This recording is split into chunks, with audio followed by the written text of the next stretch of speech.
Bilang tulong sa mga naapektuhan ng reclamation project sa Manila Bay, nakatanggap ng full scholarship pag nasa 200 anak ng mga mangingisda sa Cavite City mula sa Philippine Reclamation Authority. Samantala, nanindigan naman ng DILG na walang korupsyon at nagagamit sa tama ang pondo ng PRA. Si Isaiah Mirafuentes sa sentro ng balita. 2 dekada ng mangingisda si Tatay Elmar. Kada umaga, maaga siyang gumigising para pumalaot mula sa pampang ng Cavite City. Na sa ngayon, nararamdaman nilang paghila ng huli ng isda. Ang kanilang sinisisi ay ang dredging operation o pagkuha ng buhangin sa dagat na sinasagawa sa lugar na para sa reclamation projects sa Manila Bay. Malaking apektado po sa amin yung gawa yung tubig. Sumasama yung agos ng tubig sa amin.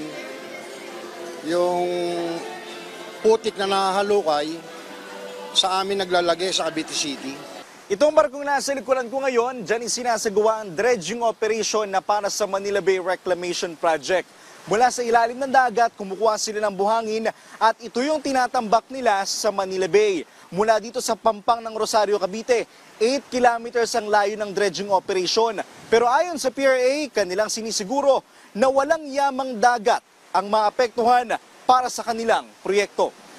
Ang Manila Bay Reclamation Project ay may mahigit sa 600 hektarya ng lupa na itinatambak sa Manila Bay. Ito ay para makabuo ng isang bagong landmass na magpapayabong na ekonomiya ng bansa. Sakaling matapos ito, magiging sentro ito ng komersyo at marami ang mabibigyan ng trabaho.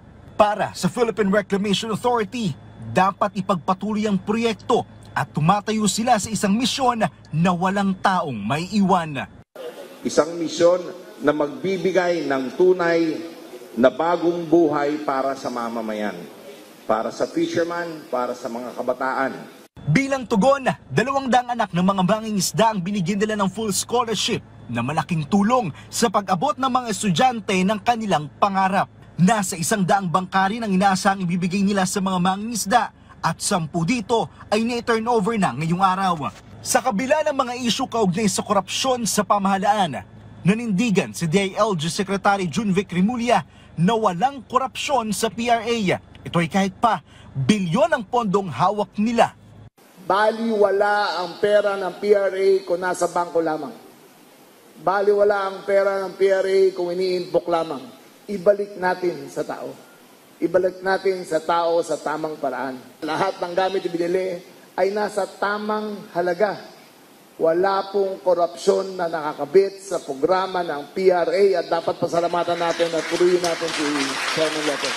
Mahirap naman ho magsabi ng tapos pero pinipilit po namin. Katulad niyan, marami ho kaming programa, Progress at the Speed of Trust. Magtiwala tayo, wala naman hong perfecto rito. Sabi ko nga doon sa mga tao namin sa PRA, we are all in the same boat. Huwag lang kayo gagawa ng karumal-dumal na wala majejetison dito. Bartolina lang kayo.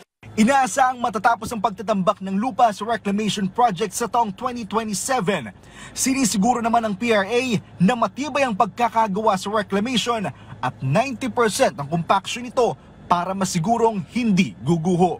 Isaiah Mirafuentes para sa Pambansang TV sa Bagong Pilipinas.